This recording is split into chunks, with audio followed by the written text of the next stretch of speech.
생명의 주라는 제목을 가지고 요한복음 11장 38절에서 46절까지의 말씀을 함께 나누겠습니다. 본문의 말씀은 예수님께서 나사로의 시신이 부패하여 악취가 진동하는 무덤에서 돌을 옮겨 놓으라고 명하시고 죽은 나사로를 살리신 기적의 말씀입니다. 곧 사망의 권세를 깨뜨리시고 죽음에서 부활하신 예수님께서 하나님의 아들이시며 생명의 주라고 하는 사실을 드러내신 사건인 것입니다. 그렇다면 본문이 우리에게 주는 메시지는 무엇일까요? 첫째, 죽음의 자리에서 생명의 자리로 옮기시는 예수님이라는 것입니다. 본문 39절부터 40절까지의 말씀을 읽어보겠습니다.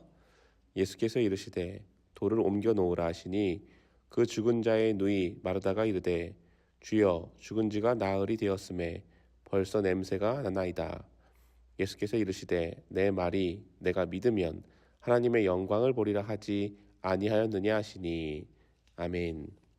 이미 죽은 지가 나흘이 되었다는 것은 시신이 부패하여 악취가 나기 시작하는 기간이며 완전한 죽음에 이르렀다는 것입니다. 그러니 그의 무덤 문을 여는 것은 아무런 의미가 없었습니다. 그러나 예수님은 그 무덤을 향해 소리치십니다. 43절에 이 말씀을 하시고 큰 소리로 나사로야 나오라 부르시니 이 선포의 말씀으로 죽은 나사로가 죽음에서 다시 생명의 자리로 나아오는 것을 볼 수 있습니다. 죽음이란 인간에게 마지막의 자리고 한계의 자리입니다. 더 이상 손 쓸 수 없는 순간이지요. 그러나 그것은 우리에게 국한된 일입니다.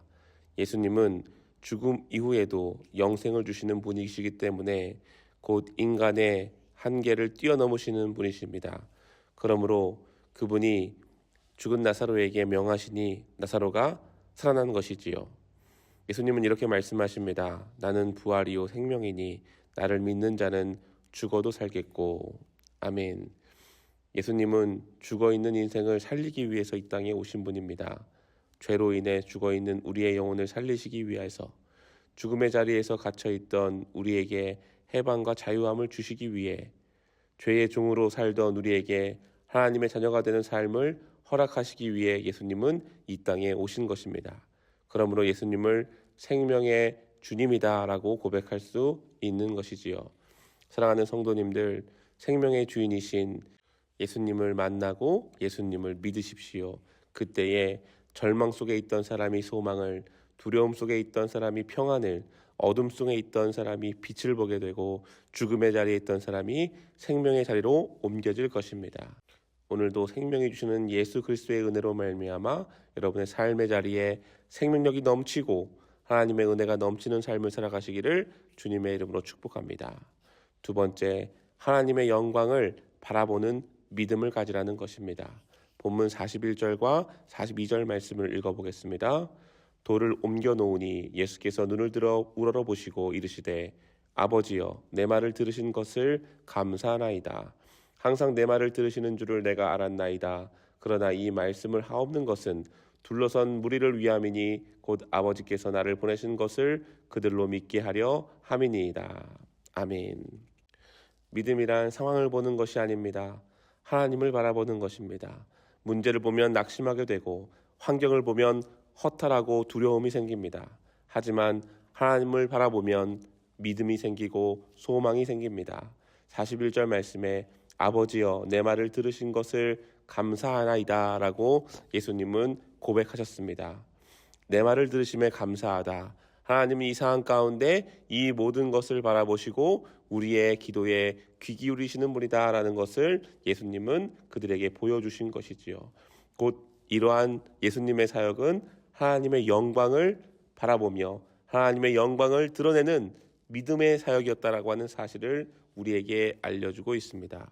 그러므로 예수를 믿는 사람들은 늘 하나님의 영광을 바라볼 수 있는 믿음을 소유해야 됩니다. 우리의 삶 가운데 주어지는 문제들이 문제 해결로 끝나는 것이 아니라 그 일과 과정을 통해 하나님의 영광을 드러내고 바라볼 수 있는 삶, 그러한 삶을 사는 것, 그것이 그리스도인들의 삶이다라고 하는 사실입니다. 어떤 이들은 작은 일을 만나도 그 일 가운데 원망과 불평의 결과를 만들어냅니다. 그런데 어떤 이들은 어떤 일이든 만나더라도 그 일 가운데 하나님의 섭리를 깨닫고 하나님이 행하실 일들을 기대하며 하나님께 영광을 돌리는 결과를 만들어내는 것을 볼 수 있습니다. 지금 예수님의 사역이 그러한 사역이다라고 하는 사실이지요. 죽은 나사로가 다시금 살아났다라고 하는 것의 결과가 끝나는 것이 아니라 그 과정을 통하여서 생명의 주인이시고 그 자리에 모인 이들로 하여금 하나님을 믿는 믿음을 소유할 수 있게 하는 그 사건을 이루신 것입니다. 곧 하나님의 영광을 드러내고 그 영광을 바라보는 일로 행하셨다라고 하는 사실이지요. 사랑하는 성도님들, 우리의 삶도 하나님의 영광을 바라보며 드러낼 수 있는 삶으로 나아가시기를 주님의 이름으로 축복합니다. 하나님을 향한 영광을 드러내는 사람은 어떤 일이든 하나님 앞에 묻고 하나님을 의지하고 하나님을 신뢰함으로 그 일 가운데 승리함을 얻게 됩니다. 또한 하나님이 주시는 참 평안을 소유하게 됩니다. 이것이 주님을 믿는 우리 그리스도인들의 힘과 능력이다라고 하는 사실이지요. 말씀을 마무리하겠습니다. 생명의 주인으로 오신 예수님으로 인하여서 우리의 인생도 사망의 자리에서 생명의 자리로 옮겨질 수 있는, 또한 그러한 가정 가운데 하나님의 영광을 바라보며 드러낼 수 있는 삶이 되시기를 우리 주 예수 그리스도의 이름으로 축복합니다. 아멘.